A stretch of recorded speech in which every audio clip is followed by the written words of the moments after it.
Hello students, आज हम पढ़ेंगे वोल्टेज डिवाइडर बाइसिंग सर्किट्स के बारे में। अभी तक हमने पढ़ा है कॉमन बेस और कॉमन कलेक्टर के बारे में कि हम जब बाइसिंग करते हैं तो कलेक्टर के साथ करते हैं या बेस के साथ करते हैं।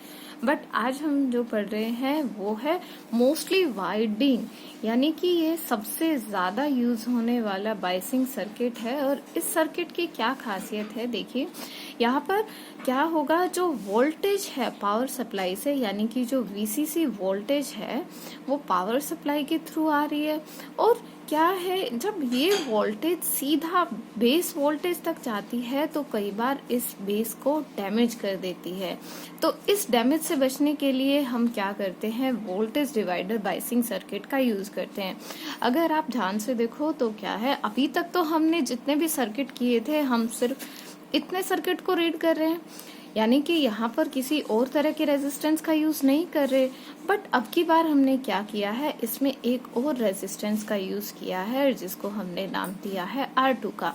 यानी कि पावर सप्लाई में जितना भी फ्लो ऑफ करंट है, अगर वो मैक्सिमम है और सीधा बेस वोल्टेज तक पहुंच रहा है तो वोल्टेज को डैमेज करेगा।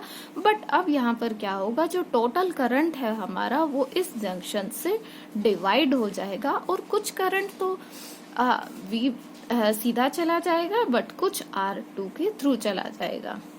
And this is a forward biasing circuit, यानी कि जो ये इनपुट सर्किट लिया है वो है एक हमारा फॉरवर्ड बाइसिंग सर्किट।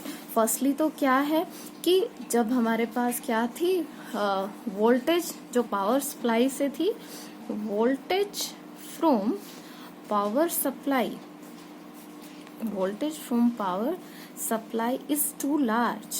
अगर too large, then we use voltage divider biasing circuit.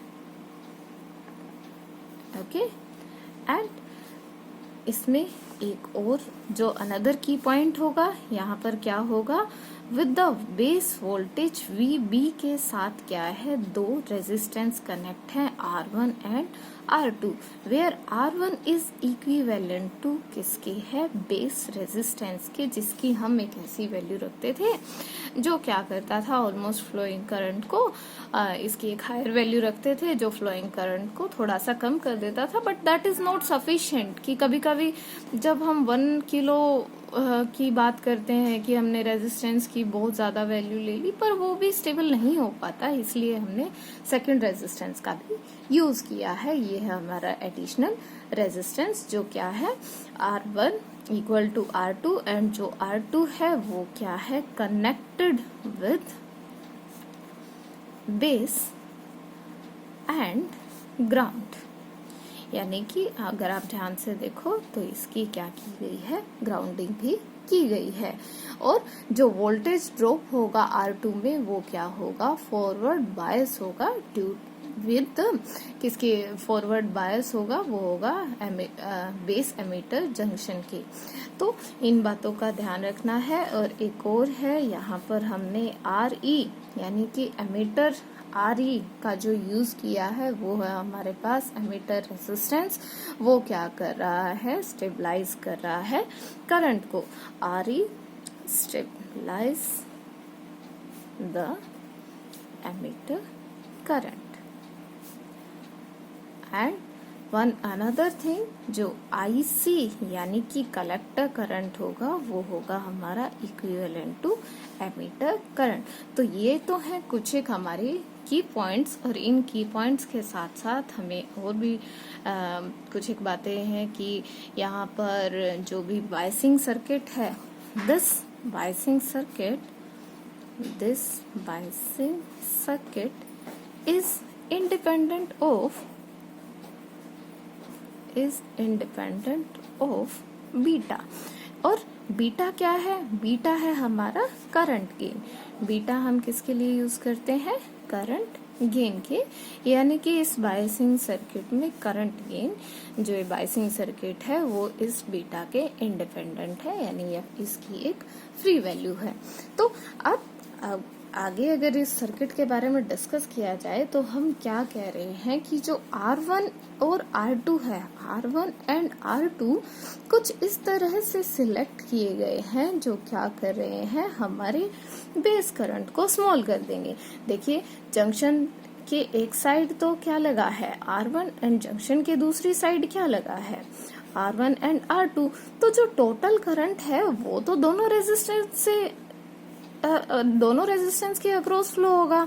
तो ऑब्वियसली अगर यहाँ पर वैल्यू 10 थी, एक मैं एग्जांपल के लिए मान लूं कि अगर टोटल फ्लोइंग करंट की वैल्यू अगर आई यहाँ पर 10 थी R1 में एंटर करने से पहले, तो R1 में एंटर करने के बाद वो कितनी हो सकती है, मैं इक्वल ही अगर डिवाइड कर लूं तो 5 होगी, है ना। सॉरी, इस जंक्शन पॉइंट पर अगर मैं देखूं तो यहाँ तक तो वो 10 में कुछ ना कुछ डिवाइड होकर कुछ ना कुछ यहाँ भी जाएगी, तो इक्विवेलेंट वो क्या होगी, दोनों में 5 में डिवाइड हो जाएगी। एंड देन ये क्या करेगा, IB की वैल्यू को स्मॉल कर लेगा। यानी सीधा सीधा सा मतलब है, अगर जंक्शन से बेस करंट फ्लो हो रहा है तो क्या होगा, टोटल करंट की वैल्यू हमारे पास क्या होगी, कम होगी। और अगर वैल्यू कम बेस सर्किट में बेस वोल्टेज में जा रही है तो ऑब्वियस वो उसको डैमेज नहीं कर पाएगी। And here we use R1 is greater than R2, यानी कि जो R1 की वैल्यू होगी वो ज्यादा होगी R2 से। अगर R1 की वैल्यू हम कम कर दें और R2 की ज्यादा कर दें तो क्या होगा, फिर भी हमारे पास बेस करंट ज्यादा जाएगा बेस वोल्टेज में, जो डैमेज कर सकता है। Now we are discussing about कि अगर हमें करंट निकालना है तो अकॉर्डिंग टू ओम्स लॉ क्या है, V is equal to IR। तो करंट क्या होगा, करंट होगा I is equal to V by R।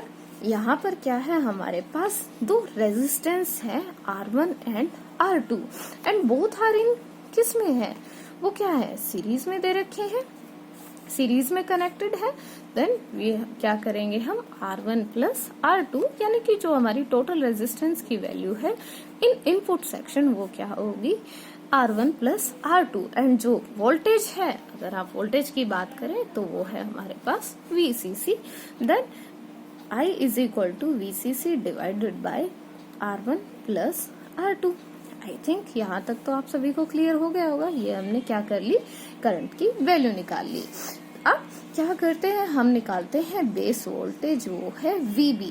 हमने बेस वोल्टेज को VB का नाम दिया है, VB इज इक्वल टू, अब इस बात पर थोड़ा सा ध्यान दीजिए, यहाँ बोला है कि जो बेस वोल्टेज है वो इक्वल टू VB, यानी कि V2 रखा गया है। वो V2 इसलिए रखा गया है क्योंकि जो बेस वोल्टेज है दैट इज VB, जो बेस वोल्टेज है वो R2 के अक्रॉस लगी हुई है। तो अगर यही वोल्टेज मैं कहती कि यहाँ पर लगी होती V1, तो ये इक्विवेलेंट टू R1 की होती, तभी हम V1 कह सकते थे। नाउ बेस वोल्टेज R2 के अक्रॉस लगी है तो इसको इक्वल माना गया है V2 के। वो सिंपली क्या होगा, V2 R2 के अक्रॉस लगी है तो V2 is equal to IR2।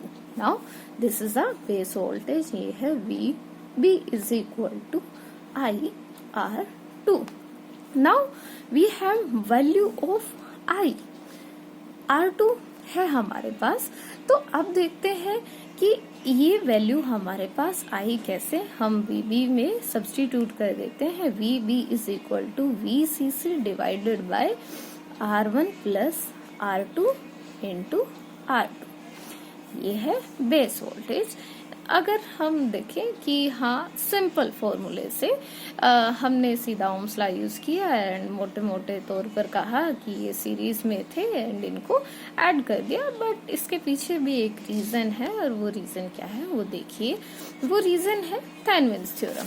ये देखिए क्या कहती है Thevenin's theorem, if there are combination of resistance and voltage, अगर हमारे पास रेजिस्टेंस एंड वोल्टेज का कॉम्बिनेशन है तो हम क्या करते हैं, उन सभी को एक सीरीज में अरेंज कर लेते हैं विद द हेल्प ऑफ जो हमारे पास क्या होगा, वोल्टेज सोर्स होगा, यानी कि VThevenin। अगर आप देखो तो इस डायग्राम में, ये हमारे पास डायग्राम है और आप अगर इस सेक्शन को देखो तो ये सेक्शन हमारा क्या है, थेवेनिन पोर्शन है। आई थिंक थेनविन थ्योरम आपने की ही होगी, अगर नहीं की है तो एक बारी रिवाइंड कर लीजिए। ये देखिए कितने भी हमारे पास रेजिस्टेंस हो सकते हैं, वोल्टेज हो सकती हैं, अगर हम उन अरेंजमेंट को एक सीरीज में या पैरेलल कॉम्बिनेशन में ऐड करते हैं तो हम वहां से क्या निकाल सकते हैं, थेनविन वोल्टेज निकाल सकते हैं। फिलहाल हमने कैसे निकाली है, हमारे पास R1 एंड R2 दो तरह के रेजिस्टेंस दे रखे हैं एंड फ्लोइंग करंट है, एंड दैट इज द। अब आप कहेंगे कि यहाँ पर VCC कैसे आई है, तो VCC के लिए एक डायग्राम देखिए क्या होगा।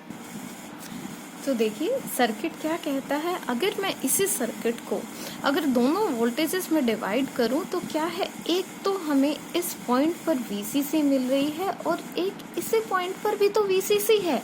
अगर आप इस सर्किट को थोड़ा सा अलग करके बनाएंगे तो सर्किट की पोजीशन होगी कुछ इस तरह से।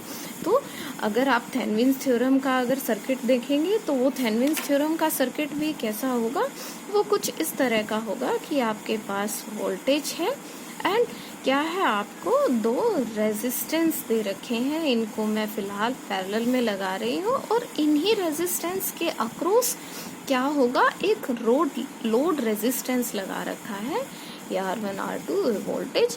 और इस पोर्शन पर हम क्या लगा सकते हैं, थेनविन्स थ्योरम लगाकर हम थेनविन्स वोल्टेज निकाल सकते हैं। और अगर आप इस डायग्राम को भी ध्यान से देखो तो that is the input section. जिस इनपुट सेक्शन में क्या है, हमारे पास थेनविन सेक्शन है और इस थेनविन सेक्शन के साथ क्या लगा रखा है, ये क्या है, ये इस सेक्शन का लोड है जो हम निकाल रहे हैं।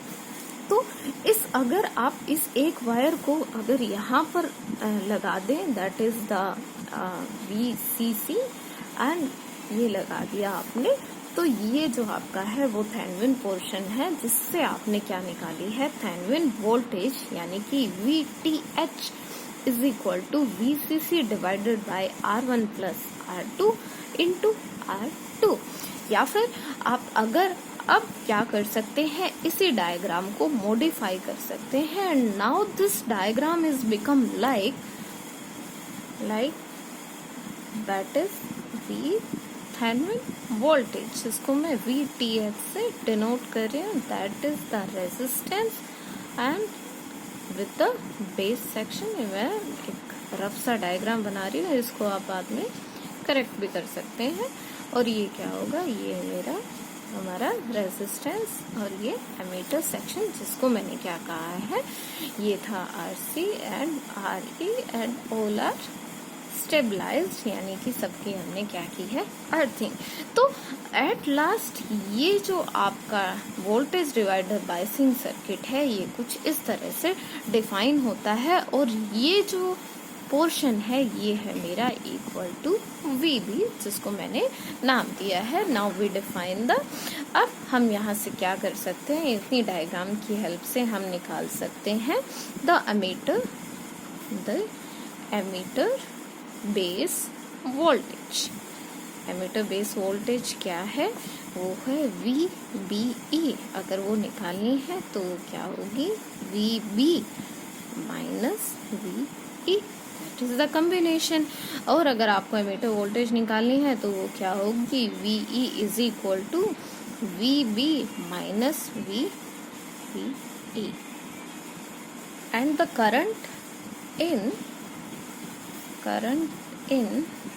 एमीटर। तो जो हमारा एमीटर करंट होगा, करंट के लिए simple I is equal to V by R, but emitter current निकाल रहे हैं VE RE। तो अभी हमने क्या निकाला है, VE की वैल्यू वो है VB minus VBE divided by RE। अगर आपको क्या दे रखा है, अगर आपको सिर्फ बेस वोल्टेज, ये हम वैल्यूज इसलिए निकालते हैं, IE की वैल्यू मैं एक बार फिर से लिख देती हूँ, वो है VB minus VBE divided by RE। अगर आपके पास कुछ इस तरह का क्वेश्चन निकालना आ जाए कि आपको with the help of base voltage, अगर आपको सिंपल बेस वोल्टेज दे रखी है तो ठीक है, बट अगर आपके पास बेस वोल्टेज नहीं है और आपको एमीटर करंट या कलेक्टर करंट निकालना है, which is almost equivalent to emitter current और कलेक्टर करंट, क्या है, दोनों एक इक्विवेलेंट है, और आपको इस तरह का एक पूरा सर्किट डायग्राम और इनकी वैल्यूज दे दी जाए तो आप क्या करेंगे, सबसे पहले थेवेनिन थ्योरम की हेल्प से आप वी थेवेनिन जो इक्वल टू यहाँ पर बेस वोल्टेज की होगी, पहले इस फॉर्मूले की हेल्प से आप बेस वोल्टेज निकालेंगे, then we define the base current, और बाकी सब वैल्यूज तो आप इसलिए निकाल सकते हैं। अगर आपके पास थेवेनिन थ्योरम्स की हेल्प से वी बी की वैल्यू आ गई तो बस आप इनमें से कोई भी वैल्यू डिफाइन कर सकते हैं।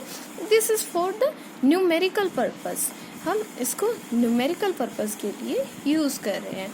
तो that is the input section, जहाँ पर हमने क्या निकाला, बेस करंट निकाला। ये हमारा क्या था, इनपुट सेक्शन था, जहाँ पर थेवेनिन थ्योरम लगाकर हमने बेस वोल्टेज निकाली।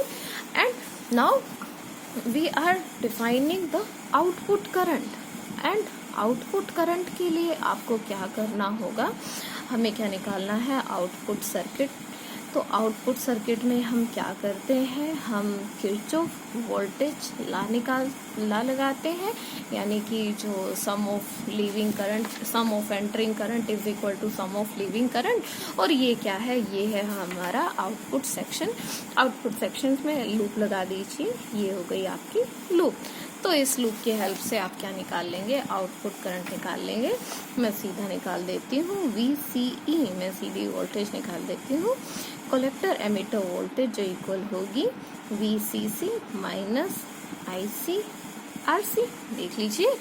यानी कि चलिए पहले यही कर देते हैं हम, टोटल एंटरिंग करंट हमारे पास एंटरिंग कितना है, VCC है, इज इक्वल टू किसके होगा, लिविंग करंट के। तो देखो VCC से चलकर ये क्या हुआ, करंट IC यहाँ आया, यानी कि इस पोर्शन में क्या होगा हमारे पास, ये होगा ICRC।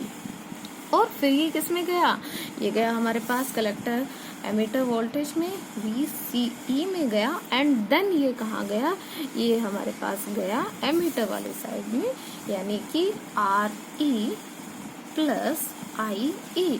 अगर यहाँ से हमें क्या निकाली है, कलेक्टर एमिटर वोल्टेज निकाली है, तो वो क्या होगी, VCE is equal to VCC minus क्या होगी, ICRC माइनस क्या होगी, IERE, sorry that is the multiply.